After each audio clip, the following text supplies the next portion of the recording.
Pascal, ils sont des acteurs essentiels des territoires, les maires, les élus dans les collectivités locales, vous l'avez compris, ça annonce la catégorie territoire. Et pour remettre ce trophée 2018, j'appelle le vainqueur de 2017, Thierry Lajoie, qui est le président de Grand Paris Aménagement. Oui, on l'applaudit. Thierry. Bonjour Thierry, on est heureux de vous accueillir. Et puis alors, on est heureux que ça soit, ce que j'aimerais bien, c'est que ça soit une tradition et que celui ou celle qui va vous succéder cette année nous fasse l'amitié l'année prochaine de remettre le trophée à son successeur ou à sa successeuse. Ce serait une très bonne idée, c'est un très joli flambeau à passer et pour être franc, si le plaisir pouvait être encore plus important que de remettre le prix l'année suivante qu'il ne l'est de le recevoir l'année précédente, alors la chaîne serait parfaite. Eh bien justement, nous allons le découvrir, puisque je vous propose d'écouter les 4 nommés qui ont de cette belle catégorie des territoires. 4 très grands. Marie-Hélène Amiable. Bagneux fait partie des villes du Grand Paris Express. Sa mère en a bien compris les enjeux, et ce depuis plusieurs années. Sa programmation urbaine est ambitieuse, maîtrisée et à échelle humaine.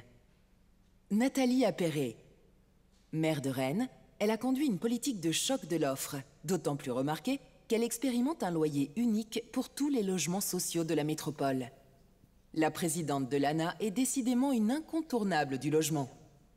Geoffroy Didier. Le vice-président du Conseil régional d'Île-de-France est aux premières loges du Grand Paris et du combat pour la mixité sociale, la rénovation urbaine et la lutte contre les marchands de sommeil. Un engagement sur tous les fronts du logement. Gaël Perdriau. Le maire de Saint-Étienne est non seulement un bâtisseur incontestable, mais a aussi mené tambour battant l'opposition des collectivités locales au pacte financier du gouvernement. Un élu engagé. Et on les applaudit bien fort, tous les 4.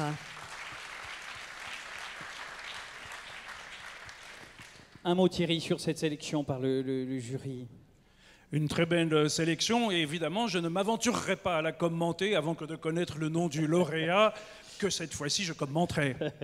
Oui, ben moi je vais commenter un peu pour dire combien à Imoui, qui est au Trophée Logement et Territoire, on aime les élus. C'est-à-dire qu'il y a une idée parfois de dire que les élus ne sont pas, sont ceci, sont cela. Je voudrais vous y voir, selon une expression peut-être un peu triviale, mais je pense que quand on voit les 4 nommés, leur diversité politique, leur diversité d'engagement, mais en tout cas, ils sont des élus qui travaillent dans ce secteur et qui agissent concrètement pour que leur territoire bouge, ben moi je me dis chapeau. Voilà. Alors, on vous donne l'enveloppe, Thierry, pour que le suspense, avec un peu de suspense cesse tout de même. Les lecteurs d'Imo-Week ont élu Geoffroy Didier, président de l'EPF Île-de-France, Trophée Logement et Territoire 2018. Alors, on lui donne le trophée. Bravo Geoffroy. Bravo, bravo. Et puis, on peut peut-être vous donner un micro. Thierry va vous donner... Alors, un tout petit mot de Thierry, peut-être, avant, puisque maintenant, il commente. J'ai un plaisir non dissimulé, comme quoi ma prévision de tout à l'heure a réussi à s'exaucer, à être le remettant, et rien que le remettant de ce prix à Geoffroy Didier, pour quelques raisons qu'il m'excusera de mettre en avant. La première d'entre elles, c'est qu'à la tête de l'établissement public foncier d'Île-de-France, qui est un formidable outil dont nous avons, nous les aménageurs et toutes les collectivités, besoin, il est le producteur, et son action au quotidien est très engagée, le producteur des fonciers qui nous permettent de développer le logement, les hectares d'activité économique, les équipements publics, les espaces publics, qui fabriquent toute notre activité commune. Et j'y associe mon ami, il ne m'en voudra pas, le directeur général Gilles Bouvelot. Que nous saluons, je l'ai vu tout à l'heure. Il est à la tête de l'EPFIF celui qui nous fournit le foncier. Mais aussi une deuxième raison à laquelle nous sommes nombreux dans cette salle à être très attachés, c'est la manière dont il a pris à la tête de l'EPFIF et au Conseil régional d'Île-de-France la tête d'un combat contre les marchands de sommeil, contre l'habitat indigne, contre les copropriétés dégradées, contre les divisions pavillonnaires excessives.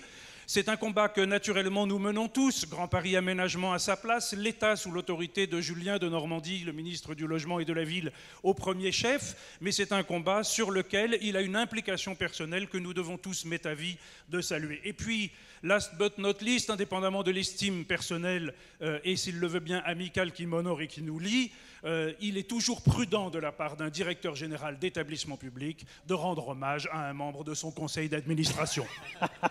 Oui, ben donc c'était parfait. Alors, Geoffroy. D'abord pour vous dire que, mais c'est très logique, que je suis très honoré d'avoir pour prédécesseur Thierry Lajoie, qui est un président formidable, parce que je suis effectivement membre du conseil d'administration de Grand Paris Aménagement. Vous n'êtes pas trop dur lors des conseils? C'est lui qui le dira, mais je ne le pense pas.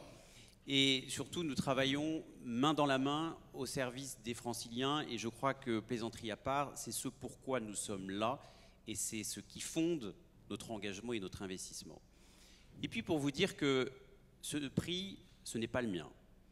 C'est celui de 200 hommes et femmes, au premier rang desquels le directeur général de l'établissement, Gilles Bouvelot, mais j'ai aussi vu dans l'assistance Maurice Solignac, Guillaume Midier et d'autres membres de l'équipe, et qui se battent chaque jour avec passion, mais aussi avec une véritable expertise pour transformer le visage des communes et pour vous aider, vous, acteurs publics, maires, comme acteurs privés, à construire le Grand Paris.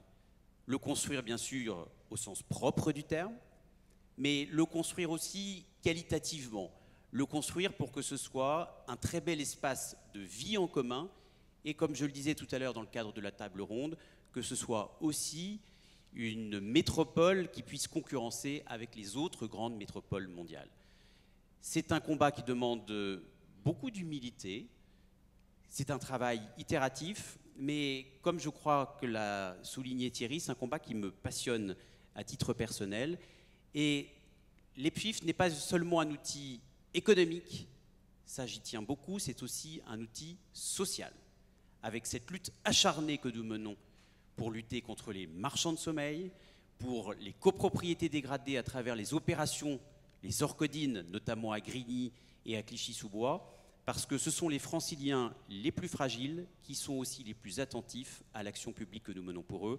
Merci beaucoup de la confiance du jury et des internautes de m'avoir choisi. À très bientôt. Et d'ailleurs, Pascal, je m'y engage. Je serai là l'année prochaine, peut-être d'ailleurs aussi avec Thierry s'il souhaite être présent. Ah oui, ben alors là, ça fait double discours. Pour donner le trophée à celui qui me succédera en 2019. Merci en tout cas beaucoup. Merci et bravo à vous. Je vous en prie, restez avec nous.